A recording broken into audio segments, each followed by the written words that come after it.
If your Mazda CX-30 keeps dropping your Apple CarPlay connection during your drive, here is how to troubleshoot the most common culprits.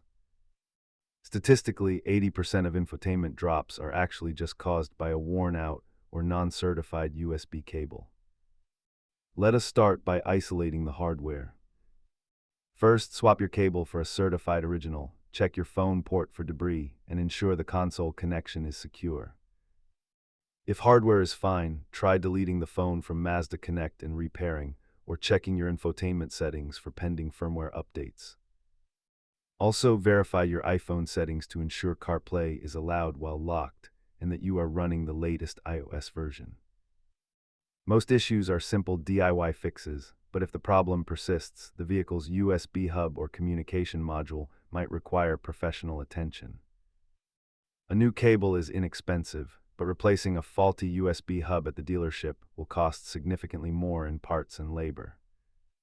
Try connecting a different phone to isolate the issue, and finally, ask your dealer to check for any relevant technical service bulletins. Keep a high-quality cable and some compressed air in your glove box to handle most connectivity hiccups on the road.